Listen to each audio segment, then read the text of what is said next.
Chers amis, bienvenue dans ce nouvel épisode de Quoi de neuf en histoire. Je m'appelle Rassel Moubarak et dans ce podcast, je reçois des historiennes et des historiens pour parler de leur dernier livre. Mon invité aujourd'hui est Mohamed Oualdi. Bonjour. Bonjour. Vous êtes professeur au Centre d'Histoire de Sciences Po Paris. Vous êtes spécialiste de l'histoire du Maghreb moderne et contemporain, du XVIe siècle à nos jours. Votre précédent livre, publié aux éditions des Publications de la Sorbonne en 2011, s'intitulait Esclaves et maîtres, et vous y parliez des Mamelouks dans la province ottomane de Tunis, du XVIe siècle à la fin du XIXe siècle. Et votre dernier livre, dont nous allons parler aujourd'hui, s'intitule Un esclave entre deux empires, une histoire transimpériale du Maghreb, aux éditions du Seuil. On y suit la trajectoire de Hussein Ben Abdallah, qui est un mamelouk originaire du Caucase, qui entre au service des gouverneurs de Tunis, et qui va être le témoin de la conquête de la France en 1881. C'est donc l'occasion d'explorer la transition entre deux mondes, entre l'Empire ottoman et la colonisation européenne, ainsi que les relations des sujets maghrébins avec ces deux centres de pouvoir. Ma première question a trait à la chronologie de votre livre, parce que il est d'abord sorti en anglais, au Columbia University Press en 2020, sous le même titre d'ailleurs. Pourquoi dans cet ordre ? Alors, dans cet ordre, parce que avant de venir à Sciences Po, j'étais à Princeton, à l'université de Princeton aux États-Unis, et que pour que le poste devienne permanent, il faut publier un autre livre, et il faut le publier en anglais, si possible avec une prestigieuse maison universitaire américaine. Donc c'est cet ordre-là. Je pense que ça a été important pour moi parce qu'en fait, il y a une manière de rédiger à l'américaine ou à l'anglaise où il faut absolument défendre un argument important. Et ça, c'était très important. Et aussi parce que les processus de production des livres dans le champ universitaire américain sont très compétitifs, très concurrentiels. Donc, il faut arracher un contrat d'édition important. Et il y a tout un processus de lecture par des évaluateurs externes qui est très, très sérieux. C'est peut-être 3 pages d'évaluation par personne, ce qui permet, normalement, d'améliorer le livre selon leurs conseils. Alors, je sais pas si j'ai complètement répondu à leurs conseils. Pour moi, ça a été un processus important. Et puis, dernière chose, le livre a été primé 2 fois, notamment par la Société d'études d'histoire de France états-unienne, qui a trouvé que c'était un livre novateur. Et c'est pour ça que, du coup, je l'ai traduit en français, assuré de ce prix, et aussi pensant que tout ce qu'on peut dire aussi sur l'histoire du Maghreb doit aussi être lu en français. C'est très important. Le livre fait un aller-retour permanent entre l'histoire de ce personnage, Hussein, et les sociétés dans lesquelles il vit. Est-ce qu'on peut dire en quelques mots une présentation de ce personnage, comment il arrive à Tunis, ce qu'il étudie et au service de qui il entre les principales étapes de sa carrière ? Oui, c'est ça. C'est à partir d'un cas que j'essaie de réfléchir à la manière dont on peut rédiger une histoire du Maghreb qui soit pas simplement franco-centrée ou rédigée avec des sources françaises. Alors c'est vrai que le cas est un peu énigmatique, c'est en fait, comme on pourrait le dire, le dernier des Mohicans, au sens où c'est le dernier de ces types d'esclaves très peu connus qui venaient des rives nord de l'Europe ou du Caucase. Ce qu'on pourrait dire de manière vulgaire qualifier de manière vulgaire comme des esclaves blancs, c'est pas le terme qui a été utilisé, mais il y en avait beaucoup. Alors, ces esclaves blancs sont connus pour l'Égypte. Ce sont ce qu'on appelle les Mamelouks, qui ont dominé l'Égypte du XIIIe siècle jusqu'au XIXe siècle à peu près. Et là, on en avait dans d'autres parties de l'Empire ottoman, dans des provinces arabophones de l'Empire ottoman. Donc Hussein, ce personnage au centre du livre, c'est l'un des derniers Mamelouks. Il est né donc dans le sud du Caucase, en Circassie, dans le pays des Tcherkesses, une société rurale, montagnarde, où les parents vendaient leurs enfants pour des raisons un peu particulières liées à la société, mais Hussein était un de ces enfants qui a été vendu dans les années 1820, qui s'est retrouvé ensuite très très jeune dans un des marchés aux esclaves d'Anatolie, et puis ensuite vendu à Tunis. Mais il faut bien comprendre qu'il est un d'une centaine, 200 Mamelouks qui étaient à Tunis en 1820 au service du gouverneur de la province ottomane de Tunis. Donc c'est une trajectoire qui a l'air très étrange. Des lecteurs me disent mais ça c'est pas un esclave. Si, c'est aussi un esclave en fait, parce que juridiquement il appartenait à quelqu'un, même s'il était esclave dans un milieu très privilégié, même si lui-même a accédé à des fonctions très très privilégiées. Vous l'avez dit, c'est pas un des derniers Mohicans, mais un des derniers Mamelouks. Et Mamelouk en arabe d'ailleurs, ça veut dire posséder au sens de propriété, hein, pas de démence. Être possédé, voilà. C'est le passif, ça veut dire être possédé par quelqu'un, voilà. Exactement. C'est vrai qu'en France, on les connaît surtout lors de leur règne sur l'Égypte pendant essentiellement 3 siècles, jusqu'au renversement par la conquête ottomane. On les connaît aussi parce qu'ils ont participé à la campagne espagnole de Napoléon. Ce que vous montrez aussi dans le livre, c'est que c'est beaucoup plus large que ça, c'est-à-dire que ce sont une catégorie de personnages qu'on retrouve pendant 1000 ans en islam. Oui, alors vous avez raison de rappeler effectivement l'apparition des derniers Mamelouks aussi sous la férule de Napoléon, en fait, et dans le tableau de Goya, qui est au Prado, de l'entrée en Espagne et à Madrid. Donc ça, c'est très très important. C'est aussi une des dernières apparitions des Mamelouks. Mais en fait, le phénomène Mamelouk est un phénomène millénaire dans le monde musulman, qui n'est pas strictement islamique, mais en fait, dans ce monde-là, il y a eu toute une interrogation de savoir pourquoi on confiait les rênes du pouvoir à des hommes qui avaient un statut servile, qui en fait avait été acheté, qui appartenait à d'autres hommes. Pourquoi en fait toute une société d'hommes et de femmes libres ont été assujettis à des esclaves mamelouks? Alors il y aurait plusieurs raisons qui expliquent cette structure mamelouk, ce que l'historien David Ayalon a appelé le phénomène mamelouk. Disons qu'il y a 3 explications. Il y a une explication qui est très culturaliste, qui en fait dit que c'est très spécifique à l'islam. Donc qui essentialise l'islam, qui dit en fait les souverains musulmans ne pouvaient pas s'appuyer sur leurs sujets libres qui refusaient d'obéir en fait. Et du coup, face à des sujets libres qui étaient rebelles ou qui ne voulaient pas s'associer au pouvoir ou que le pouvoir ne voulait pas associer, les gouvernants se sont appuyés sur des esclaves qui étaient des serviteurs fidèles. Ça, c'est un peu particulier parce qu'il y a eu d'autres gouvernements qui se sont appuyés sur des esclaves armés, notamment lors de révoltes. La deuxième explication, elle est aussi un peu culturelle, elle est liée à la pensée d'un grand intellectuel, d'un des pères de la sociologie, on va dire, un maghrébin, Ibn Khaldoun. Et en fait, l'idée, c'est qu'en fait, les Mamelouks viennent des steppes, sont venus des steppes d'Asie centrale, notamment à l'époque médiévale, ou venaient de régions marginales du monde musulman, de sociétés qui étaient des sociétés tribales. Et en les faisant venir, génération après génération, des pouvoirs qui tendaient à se sédentariser, à s'installer, pouvaient, grâce à ces enfants mamelouks, faire venir aussi non seulement des enfants, mais un esprit de tribu, un esprit de corps, une volonté en fait conquérante, qu'eux-mêmes, en tant que gouvernants qui se sédentarisaient, avaient perdu. Donc je ne sais pas si je m'exprime bien, mais en gros, c'est cette idée que le Mamelouk aussi vient avec sa culture tribale et qu'il a encore une envie de conquête que ses maîtres ont perdu. Bon, ça c'est pas inintéressant, mais c'est aussi très culturel. Une troisième explication, qui est une explication peut-être un peu plus marxiste, un peu plus matérialiste en tout cas, c'est de dire qu'en fait les Mamelouks servent principalement à leurs souverains pour constituer un patrimoine matériel plus important. Les Mamelouks peuvent être des êtres qui répriment les populations pour collecter des impôts. Ils deviennent aussi les beaux-frères, les beaux-fils de leurs maîtres et souverains. Ils épousent du coup les femmes de la famille du souverain et du coup gardent au sein même de la famille le patrimoine, puisqu'il n'y a pas besoin d'associer des belles familles. Donc vous voyez, en fait, évidemment, nous sommes dans une période post-esclavage. On ne veut pas revenir sur cette institution de domination humaine qui a été à l'origine de grandes violences physiques et psychologiques, d'un racisme que beaucoup d'hommes et de femmes noires subissent encore aujourd'hui. Mais le phénomène mamelouk explique très bien en fait tous les subterfuges, les manières de penser et d'utiliser les hommes et les femmes esclaves dans des questions de patrimonialisation, dans des questions pour garder le pouvoir tout simplement en fait. Un petit mot sur la religion, parce que vous en avez parlé juste avant. Est-ce que les Mamelouks étaient musulmans avant d'être transférés dans d'autres contrées de l'Empire? Et deuxième question, est-ce que des Juifs et des chrétiens pouvaient avoir des esclaves, et notamment des esclaves musulmans? Alors une très très bonne question. En fait, de manière générale, en fait, l'idée du phénomène mamelouk, c'est de faire venir des enfants, des garçons et des filles, mais des garçons ici dans le cas de mamelouk, pour les filles elles deviennent des concubines, mais les garçons et les filles étaient normalement non musulmans. Et à leur arrivée, ils étaient convertis et éduqués dans l'islam, en fait.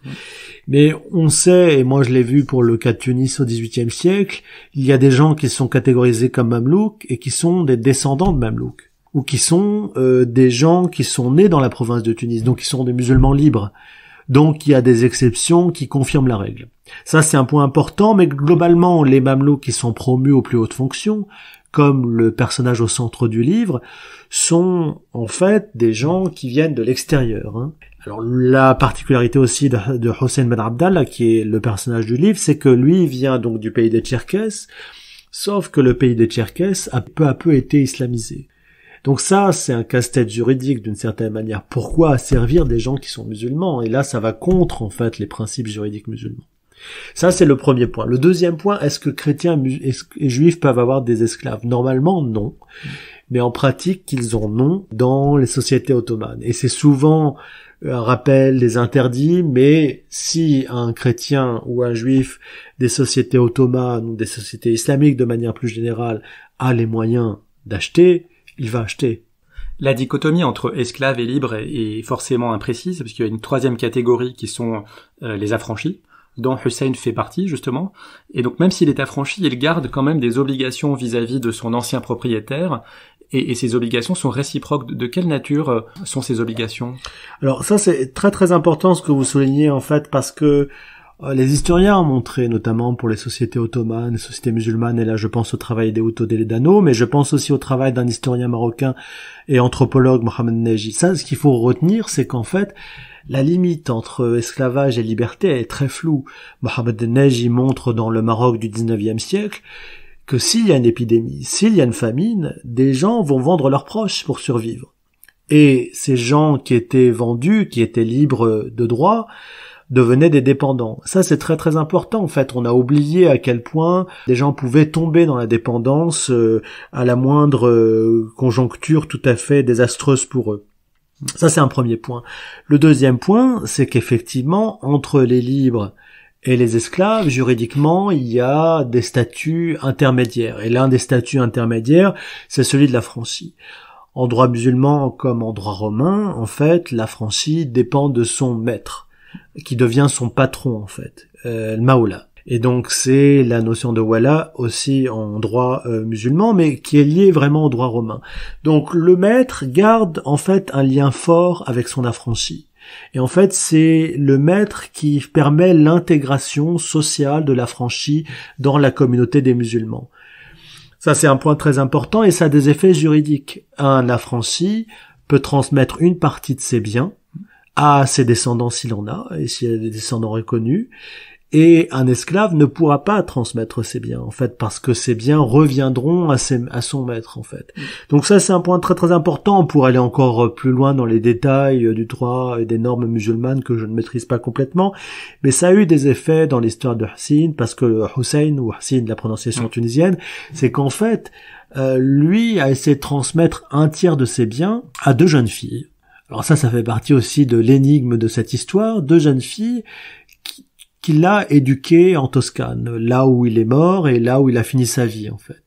Et ces deux jeunes filles, l'une d'entre elles n'a aucun rapport de filiation avec Hussein, en fait, c'est pas du tout sa fille, tandis que la seconde, on peut penser que c'est une fille qu'il a eue avec une domestique, elle-même italienne et toscane. Même si vous ne le dites jamais clairement dans le livre. Non, parce que j'ai pas trouvé la preuve claire, parce que j'ai pas été non plus très très loin dans la recherche des actes civils à Florence, même si je l'ai fait à Livourne, par exemple. Et ça, je n'ai pu le voir que dans une lettre que cette domestique toscane envoie à Hussein, en témoignant de l'affection de sa fille pour ses vêtements, enfin marquant des signes d'affection très importants. Mais c'est assez intéressant qu'il n'ait pas reconnu cette fille. Bon, si vous voulez, je fais pas point de vue image du monde ici, c'est pas le problème du livre, mais la question de l'affection, la question de la reconnaissance des enfants avec une femme qui ne s'était pas convertie à l'islam, qui était une femme chrétienne toscane, ça fait partie aussi des enjeux et des questions de ce livre-là.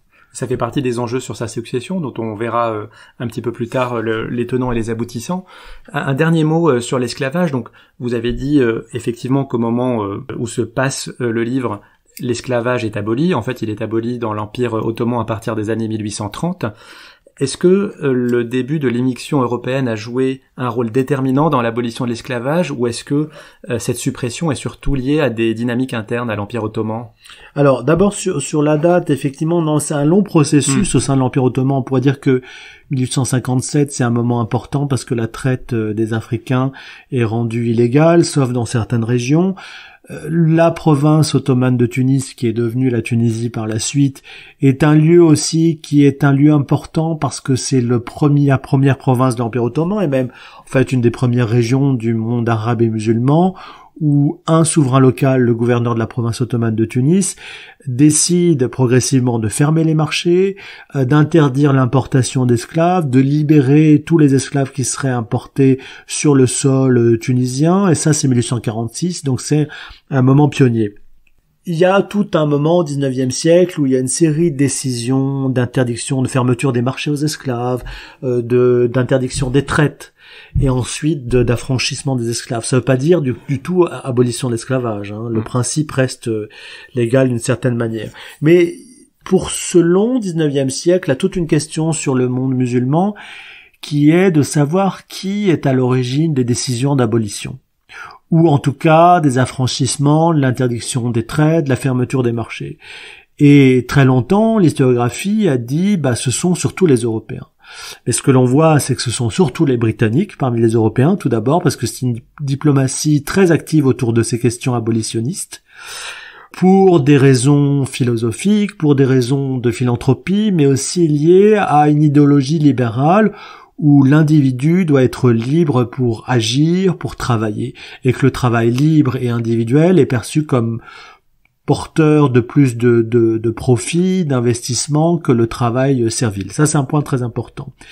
Récemment, depuis une trentaine d'années, en fait, on a montré que même si effectivement l'agenda abolitionniste a été poussé par les Britanniques, quand les Européens colonisaient ces domaines musulmans ou d'autres domaines, en fait, ils devenaient beaucoup plus ambivalents sur la question de l'abolition de l'esclavage, parce que quand la France prend l'Algérie ou quand les Britanniques dominent le Nigeria, ils n'ont pas toujours intérêt à interdire l'esclavage et ils n'ont pas intérêt à interdire la domesticité servile parce que ça serait aussi perturber l'ordre social.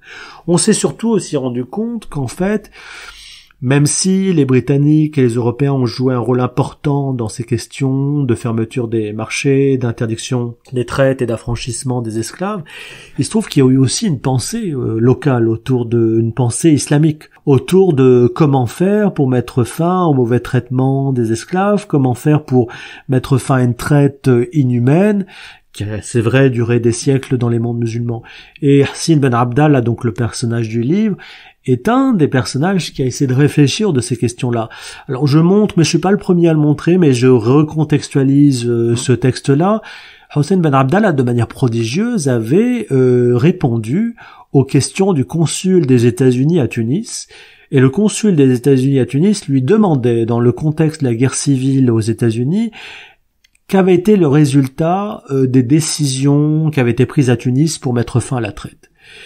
Et est-ce que le travail servile était meilleur que le travail libre ou l'inverse? Et Hassin répond, et ça c'est très intéressant, parce que finalement, c'est un personnage du Sud qui fait la leçon aux États-Unis dans les années 1860 et qui lui dit il faut abolir en gros et ça sera bien pour la société américaine. Et non seulement il fait la leçon au consul des États-Unis, mais il a l'audace et le culot ensuite de publier ce texte-là, cette réponse au consul des États-Unis, dans un journal qui s'appelle l'Europe et dans d'autres journaux de l'époque. Et puis enfin, il va visiter, en tout cas ça paraît vraisemblable, la côte est des États-Unis sur recommandation de ce consul des États-Unis. Ça, c'est un point très important sans être trop long dans ma réponse, parce que il faut bien comprendre que des élites musulmanes ont participé à un débat global autour de l'esclavage et de l'abolition, même si ce débat global était dominé par les puissances européennes et les élites européennes. Vous insistez beaucoup, et à raison, sur effectivement les dynamiques locales, parce que, bon, pour le dire un peu crûment, parfois on peut avoir l'impression qu'il n'y avait rien avant l'arrivée des Européens, et donc évidemment c'est faux. Et on peut être surpris d'ailleurs par le nombre d'auteurs anglo-saxons que vous citez. Est-ce que c'est en partie lié au fait que le livre est sorti d'abord aux États-Unis, ou est-ce que ces auteurs anglo-saxons, dont j'imagine beaucoup sont américains, permettent de sortir d'une vision vraiment européano-centrée du Maghreb? Oui, question très fascinante parce qu'en fait, d'un côté, pourquoi se référer à une production surtout anglophone, hein? Alors d'abord parce que les questions d'esclavage sont beaucoup traitées dans le monde anglophone. Pourquoi ? Parce que le cœur nucléaire de la question de l'esclavage, de la race, de la racialisation, du racisme, c'est l'expérience états-unienne, l'expérience d'une grande violence dans l'esclavage de plantation. Et comme cette historiographie est très riche, extrêmement stimulante, avec des débats très profonds depuis des décennies, elle inspire des histoires d'autres esclavages, notamment l'esclavage dans l'Empire ottoman a été nourri par les réflexions d'historiens qui écrivaient en anglais. Je pense encore à Toledano, historien basé en Israël, mais je pense aussi à Eve Traut Powell, historienne afro-américaine qui a travaillé sur l'Égypte et qui a été aussi à l'origine d'un renouvellement de la question. Alors, il y aura d'autres historiens d'esclavage à prendre en compte. Ça, c'est un point important. L'autre point, c'est que l'histoire de l'Empire ottoman, elle se fait en turc et en Turquie, langue à laquelle je n'accède pas, que je ne lis pas. Elle se fait aussi en français avec de très bons historiens ottomanistes en France. Je pense à Olivier Bouquet, je pense aussi à Marc Hemès, je pense à Emmanuel Chourec, et puis à François Georgeon, Nicolas Vatin. Mais cette historiographie ottomane, elle s'est aussi centrée aux États-Unis, qui est le cœur de l'Empire d'une certaine manière. Et des gens d'origine turque se sont aussi installés aux États-Unis, ont enrichi ce domaine. Et comme je le disais tout au début, il y a une manière d'écrire à l'américaine, qui est en gros de déterminer quelle est sa thèse de départ. Ce qui facilite parfois la lecture et aussi permet aussi plus facilement les mises en débat au début d'introduction d'ouvrage. Et là, très très clairement, c'est une forme qui, moi, m'apparaît être la forme la plus convaincante d'écriture de l'histoire, avec un argument fort, même si ça peut refroidir certains, même si certains peuvent penser que c'est des arguments trop importants, trop ambitieux à partir d'un seul cas, mais ça permet notamment aux étudiants de se situer dans ces débats-là. C'est très très important. L'histoire est finalement une question de débat et de questionnement, en fait. Et ce qu'on voit aussi, c'est qu'il y a beaucoup de sources en langue arabe et turc-ottoman qui n'avaient pas été utilisées jusqu'à présent et qui sont de plus en plus exploitées. Vous faites d'ailleurs un parallèle, c'est comme si on faisait l'histoire de l'Italie ou de la France sans utiliser de sources italiennes ou françaises. Alors, sur ces questions-là d'archives ou de documents en langue arabe et en turc-ottoman, donc ça, c'est un point fondamental de ce livre finalement. Ces archives, notamment les archives en langue arabe que l'on trouve en Tunisie, aux archives nationales ou à la Bibliothèque nationale, ont été utilisées par des historiens. J'ai peut-être pu trouver 2 ou 3 choses de plus, mais les historiens tunisiens ont beaucoup travaillé sur ces archives-là. En fait, à qui je m'adresse ? Je m'adresse très très clairement à une historiographie du Maghreb qui, malheureusement, reste beaucoup trop franco-centrée, en fait. Il n'est pas possible de faire une histoire sociale de l'Algérie, de la Tunisie, du Maroc, simplement avec des documents en français. On peut faire tout à fait une histoire de l'administration coloniale française, et c'est important de le faire, ou la domination coloniale française en Algérie, par des archives françaises. C'est très important de comprendre comment ça fonctionne. Mais il ne faut pas que ce soit l'ensemble du travail sur le Maghreb. Il faut qu'il y ait une division du travail qui permette aussi de comprendre ce qu'étaient les sociétés maghrébines par leurs sources en langue arabe, par leurs sources en turc-ottoman, par les sources aussi en judéo-arabe qui sont très importantes aussi pour l'époque et qui permettent de comprendre les communautés juives à cette époque selon leurs propres agendas, selon leurs propres pensées aussi. Donc c'est ce à quoi j'appelle à travers le Cadarcine en fait, c'est-à-dire un peu plus, pas d'égalité, mais de parité, de répartition des forces, de compréhension de ces sociétés. Je pense qu'il y a des groupes sociaux que l'on ne peut pas comprendre simplement par les sources coloniales, tout simplement. Et c'est comme si on essayait de comprendre les manifestations aujourd'hui que par des sources policières. Ça serait pas possible, non ? Nous avons beaucoup parlé de l'esclavage jusqu'à présent, et je signale dans votre biographie que vous dirigez actuellement un programme de recherche européen intitulé Récits d'esclaves à l'ère de l'abolition, prisonniers blancs, esclaves noirs et serviteurs ottomans au XIXe siècle en Afrique du Nord. Et l'esclavage, c'est une des réformes qui ont lieu à cette période dans l'Empire ottoman. Ce sont les fameuses tanzimat, les réorganisations, qui sont déployées entre 1839 et 1876. Donc c'est des réorganisations administratives, militaires notamment. Est-ce que ces tanzimat touchent principalement le cœur de l'Empire, Constantinople, ou est-ce que les marges de l'Empire, ici en l'occurrence la province de Tunis, sont également touchées par ces bouleversements? Alors, c'est une question très très importante. Par exemple, Il y a, si on compare Tunis et Istanbul, bon, Tunis c'est une toute petite province par rapport au cœur de l'Empire, hein. Je tiens à dire aux ottomanistes que j'ai jamais pensé certains pensent que je le pense, mais que Tunis était l'équivalent d'Istanbul. Pas du tout. C'est simplement pour dire, pour lever le doigt et dire oui, le Maghreb était aussi ottoman. Alors pour dire les choses, c'est que Tunis a sa manière d'accommoder finalement ces réformes, de mettre en place une armée régulière qui est la mère de toutes les réformes, on va dire, dans les années 1820-1830. Donc c'était aussi de sa propre manière, il y a un rythme finalement des réformes dans l'Empire, il y a des accents de la province comme dirait Marc Aimès, et dans le cas de Tunis aussi a été mise en place une école d'ingénieurs, l'école du Bardo à la fin des années 1830. Et ça, le centre de l'Empire avait d'autres manières d'agir et d'autres chronologies.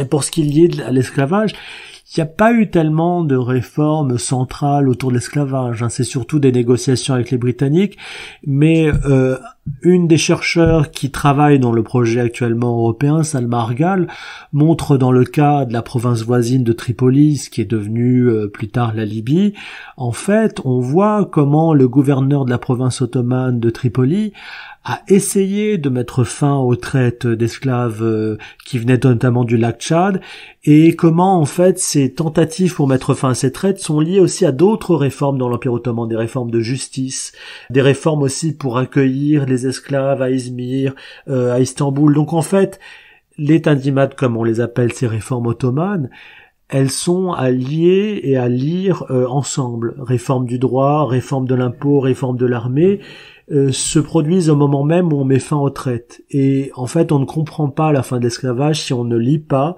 si on ne relie pas ces fins d'esclavage ou ces transformations, plus précisément, de l'esclavage aux réformes ottomanes de l'époque. La présence européenne a une autre conséquence, c'est que on voit la coexistence de plusieurs systèmes juridiques. Et on le voit très bien dans le cadre de Hussein d'ailleurs, qui est chargé de protéger les intérêts du gouvernement de Tunis.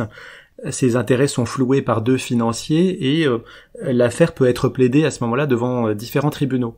Un des avantages, c'est qu'il y a une profusion d'actes écrits, et donc ça permet d'avoir plus de sources. Mais est-ce que cette tendance à se mettre volontairement sous la juridiction d'un autre pays, est-ce qu'elle ne contribue pas à affaiblir l'autorité locale, donc ottomane et tunisienne, avant même finalement la conquête militaire? Alors il y a deux choses, effectivement, ce qui se produit au sein de l'Empire ottoman, et là pour le coup au sein de la province ottomane de Tunis, et ce qui se produit à l'extérieur. Donc au sein de l'Empire ottoman, il y a un phénomène effectivement très important que d'autres ont étudié, pour le cas du Maroc, Mohamed Kambib, extérieur à l'Empire ottoman évidemment, pour le cas de la Tunisie et Fatma Ben Slimane. Donc il y a le phénomène, ce qu'on appelle la protection, les protégés. C'est-à-dire un protégé, c'était quelqu'un qui était protégé par une puissance consulaire européenne. Son nom était inscrit dans une liste des protégés, et ce protégé ne payait pas d'impôts. Voilà. Et puis, il dépendait pas de la justice locale. Et ça, c'était une grande partie des élites musulmanes, juives, chrétiennes, en fait, qui, du coup, se détachaient de la souveraineté locale. Et ça, c'était un casse-tête, en fait. C'est pour ça que l'on commençait à travailler à cette époque-là, à penser à la question de la nationalité. C'est-à-dire comment récupérer, en fait, ces élites qui s'échappaient et qui ne dépendaient que des consuls à l'intérieur même de l'Empire ottoman, de la province ottomane de Tunis. Et c'est des milliers et des milliers d'hommes et de femmes, hein. C'est comme si aujourd'hui, je sais pas, imaginons des élites françaises refuser de payer les impôts en France et les payer ailleurs, ou alors refuser de dépendre de la justice française. C'est quelque chose, enfin pour la justice en tout cas, c'est quelque chose qu'on imaginerait très peu. Et du coup, c'était un problème qui a été à l'origine du délitement en fait des souverainetés locales au sein des provinces de l'Empire ottoman. Ce à quoi vous faites allusion, c'est encore d'autres cas encore. C'est le cas de deux hommes qui étaient en charge des finances tunisiennes, l'un musulman, l'autre juif, qui sont partis avec en partie la caisse. Ça, c'était l'accusation de l'État tunisien. Eux disent non, nous sommes partis avec notre propre argent. Du coup, il y a eu des procès en France, en Italie, autour des biens de ces deux hommes. Et là, c'est très très intéressant parce que on voit à quel point une justice internationale un droit international est en train de se construire, notamment autour de la citoyenneté et de la nationalité, et comment finalement des gens comme Hussein, qui étaient chargés de défendre les intérêts de l'État tunisien, vont essayer d'avoir un plaidoyer, d'avoir des arguments pour montrer, par exemple, que l'un des financiers était resté tunisien, Et donc sa succession devait revenir à l'État tunisien, en tout cas l'État tunisien pouvait la contrôler. Et en fait, le grand drame de Hussein, c'est qu'il ne sera pas entendu. Il ne sera pas entendu par la justice italienne, et même s'il a payé des avocats très chers, même s'il s'est appuyé sur des avocats italiens, il ne sera pas entendu. Et ça a créé une grande rancœur. En fait, la réalisation, la lucidité de comprendre qu'en fait, quand vous êtes une province perçue comme de second rang de l'Empire ottoman, un tout petit État, vous n'avez pas vraiment droit au chapitre, et qu'on peut tout à fait forcer l'interprétation de la justice et transformer l'interprétation du droit en fonction de rapports de force politiques. Alors vous allez me dire c'est un peu naïf de la part de Hussein de réaliser ça à ce moment-là, mais je vous rappelle qu'on est dans les premiers temps de ces procès pour corruption, dans les premiers temps de ces grands dignitaires qui partent avec la caisse, et qu'est-ce qu'on en fait, comment on les juge. Mais ça c'était un point important, parce que pour finir sur cette réponse, ça a été à l'origine aussi d'une pensée de la nationalité. Qu'est-ce que c'était qu'être tunisien? Qu'est-ce que c'était qu'être ottoman? Et là aussi, c'est un point sur lequel j'insiste, parce que beaucoup d'historiens du colonial au Maghreb pensent la nationalité que dans le contexte colonial. Ils ne voient pas, ou ils ne peuvent pas voir parfois, qu'il y a eu des pensées locales autour de la nationalité avant même la colonisation dans le cas tunisien, ou parallèlement à la colonisation de l'Algérie, par des Algériens qui étaient installés dans l'Empire ottoman, et c'est ce que montre Nourdine Amara, un historien de l'Algérie colonisée. Donc ce que vous dites, c'est que la notion de nationalité tunisienne n'est pas anachronique à l'époque, ça n'est pas une construction faite au XXe siècle pour justifier les débuts finalement de la lutte contre la colonisation. Alors effectivement, une grande historienne, Marie Lewis, a montré à quel point finalement les Français ont créé une nationalité tunisienne pour gouverner les musulmans présents dans le protectorat tunisien établi à partir de 1881. Elle l'a très très bien montré, c'est très juste. Mais il faut ajouter que Hussein montre aussi que dès les années 1860, notamment avec la première constitution tunisienne promulguée en 1861, puis dans toute une série de litiges autour des biens, des propriétés, des nationalités des uns et des autres, une pensée et des débats naissent autour de qu'est-ce que c'est qu'être tunisien ou qu'est-ce que c'est qu'être sujet ottoman, ce qui était très très important pour en fait les souverains locaux et savoir quels étaient leurs droits sur des populations locales. Et Hussein va mettre en avant en fait l'appartenance à l'islam comme un critère très important pour définir ce que c'est qu'être tunisien ou ottoman. Et dans le même temps, dans le procès qui sera mené sur la succession d'un dignitaire juif tunisien mort en Italie, il va mettre en avant le fait que si ce dignitaire est juif, il est avant tout tunisien parce qu'il était sous souveraineté d'un gouverneur musulman. Donc il y a une pensée quand même que l'on a oubliée, parce que c'est pas la pensée qui a triomphé dans la nationalité, mais elle a existé. Et je pense que c'est important de revenir aussi sur ces débats pour aussi comprendre quels ont été tous les arguments qui étaient en jeu, ce qui l'a emporté, ce qui l'a pas emporté, et quels étaient les autres possibles finalement pour concevoir la nationalité.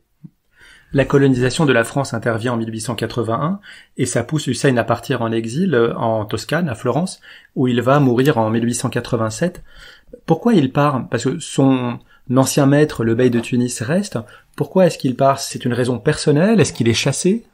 Alors on peut dire que en fait, et ça c'est, si vous voulez, la seconde moitié du 19e siècle, les années 1830, 1850 sont une période, même jusqu'à 1860, une période de grande espérance pour la province ottomane de Tunis, pour d'autres parties de l'Empire ottoman. Il y a cette idée, on va rattraper les puissances européennes, on va apprendre d'elles, et puis on va s'améliorer, on va progresser. Et dans ce contexte-là, ce type de dignitaire de statut servile ou affranchi voyage de plus en plus vers l'Europe en fait.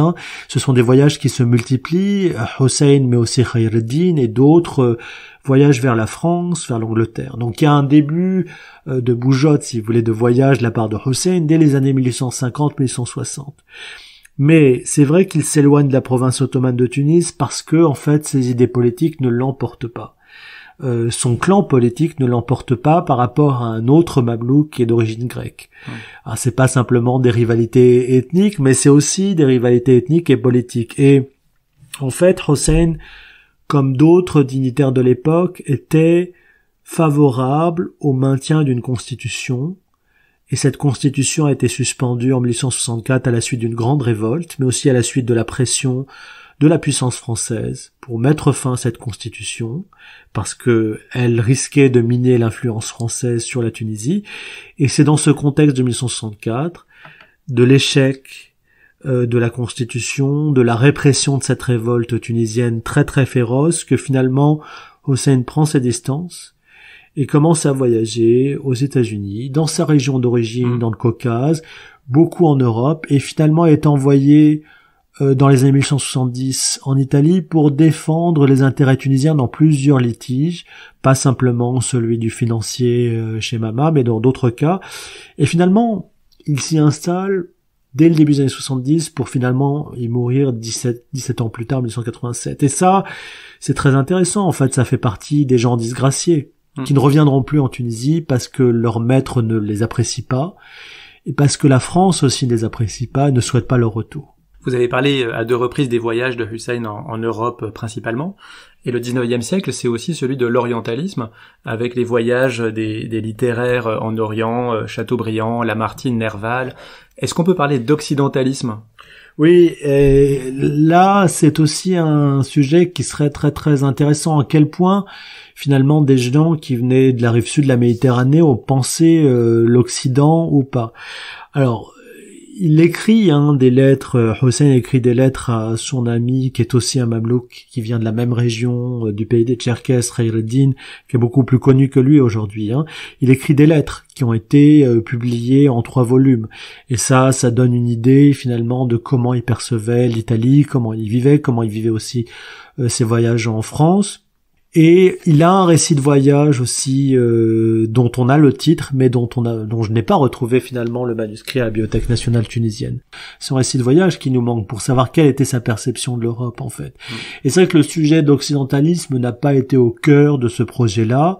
C'est-à-dire comment peut-être on a construit un Occident. En revanche, la question de comment finalement on se redéfinit comme musulman quand on est en exil comme lui a été une question posée par un historien, Niall Green, qui est une question intéressante parce que finalement, plutôt que l'occidentalisme, comment des gens comme Hussein à partir de l'Italie ont construit ou reconstruit une image du monde musulman. Et moi j'insiste sur le fait que pour lui, dans ces moments d'impérialisme européen, la solution c'était le sultan ottoman.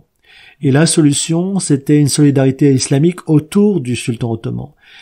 C'est quelqu'un qui va soutenir finalement Abdou et Afghani, et ça c'est très très important parce que finalement, il est à l'origine aussi de ces réformes islamiques, de cette idée qu'il faut se reconsolider face à l'impérialisme européen.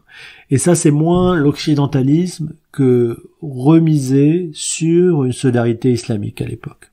Et cette solidarité est partagée par toutes ces personnes en exil en Italie, ou est-ce que elles reproduisent à l'étranger finalement les conflits qu'il peut y avoir en Tunisie ?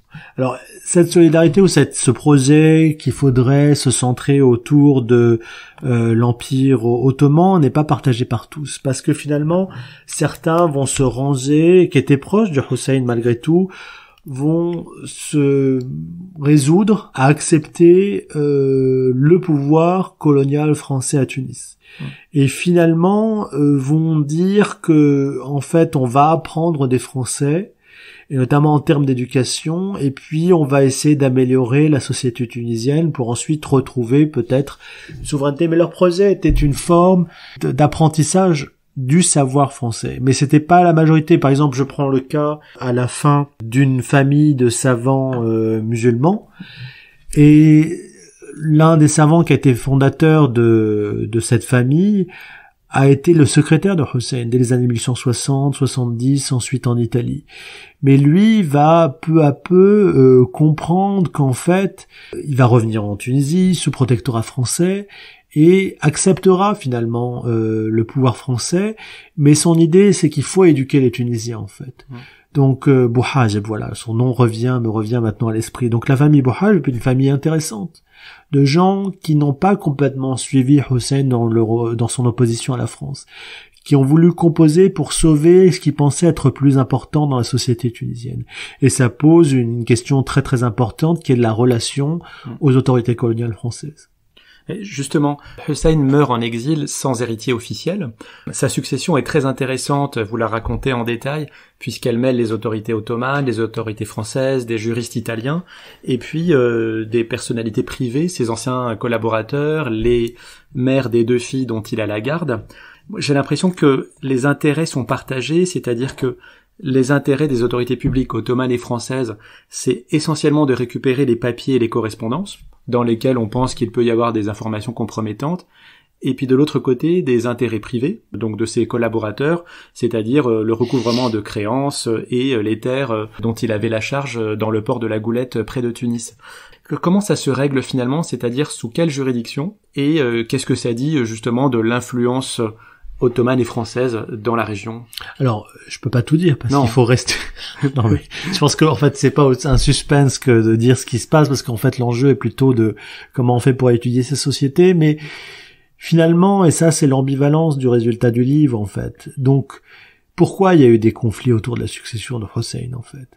Parce que ces conflits se sont déroulés en Toscane, une terre qui n'était ni sous contrôle français, à ma connaissance, ni sous contrôle ottoman.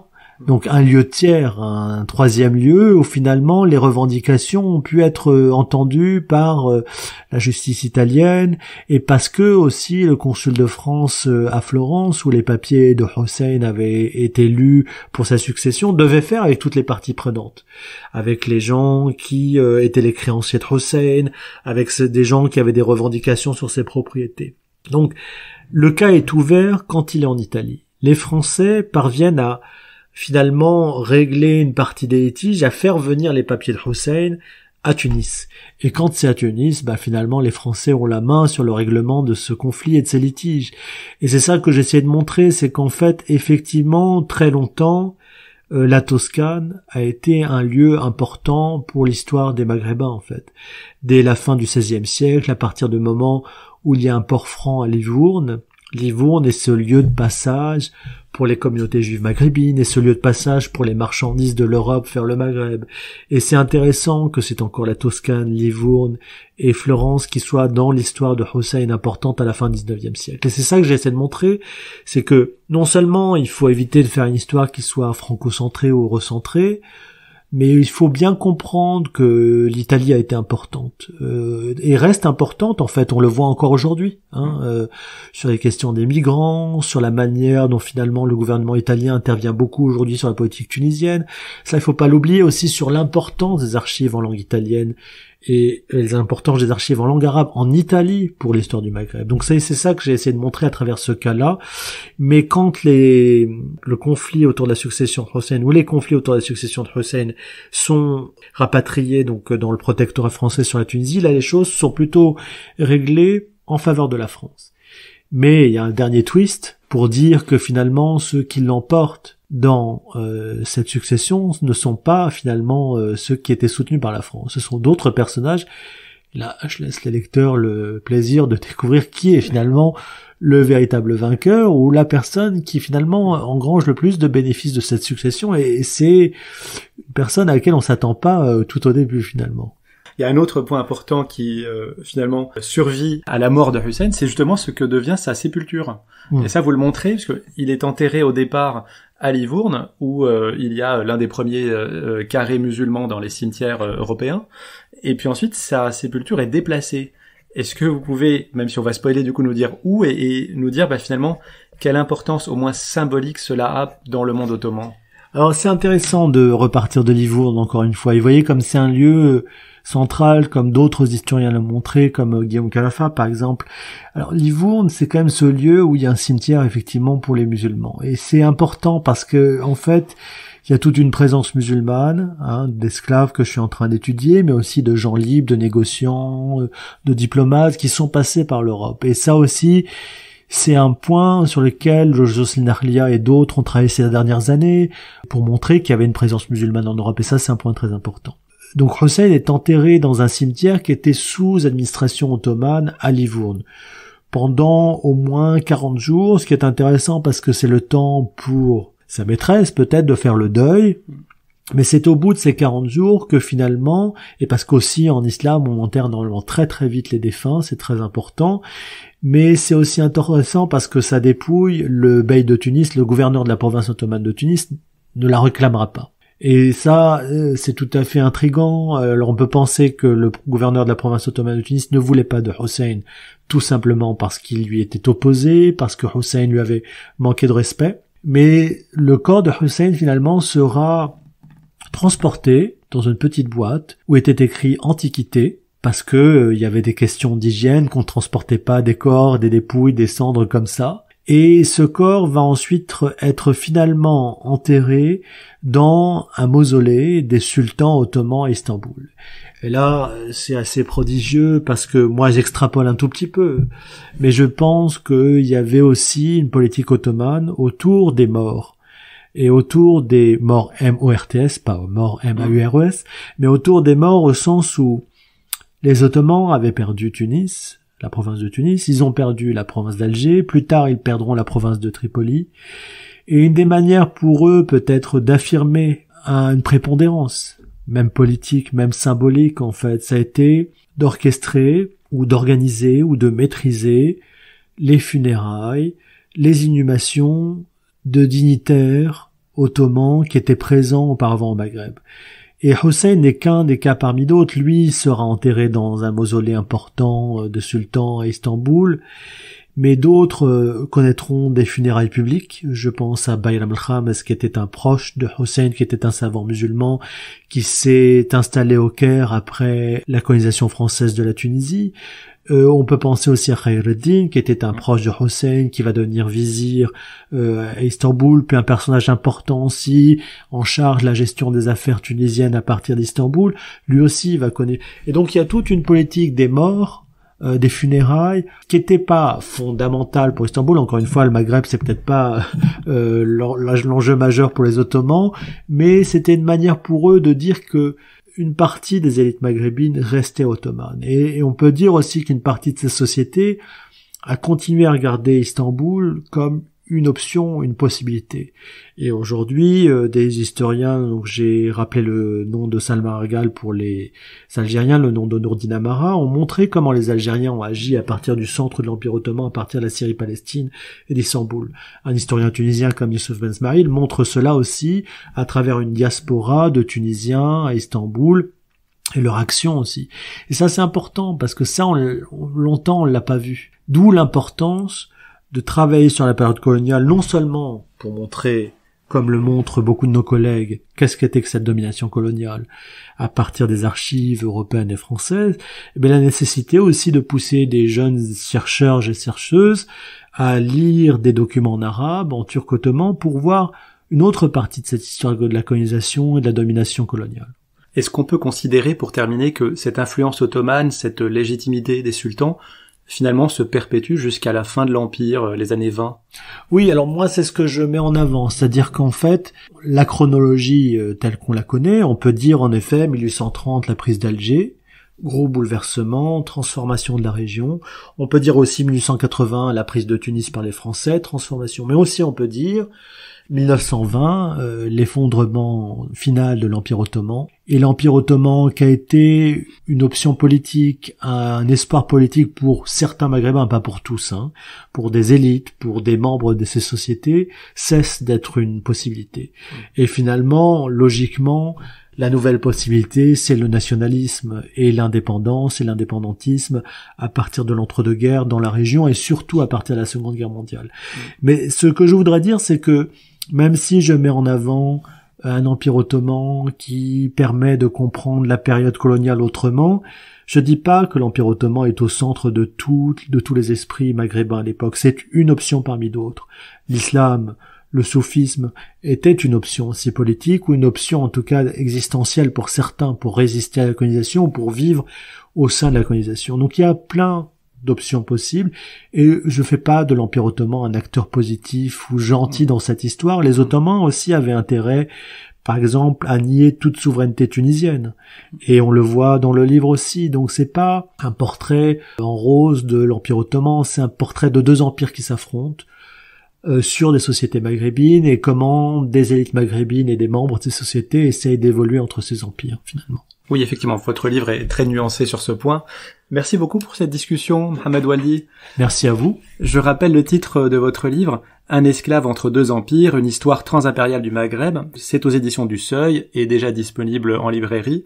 Et quant à moi, je vous remercie de nous avoir suivis et je vous donne rendez-vous pour un prochain épisode. Merci. Merci à vous.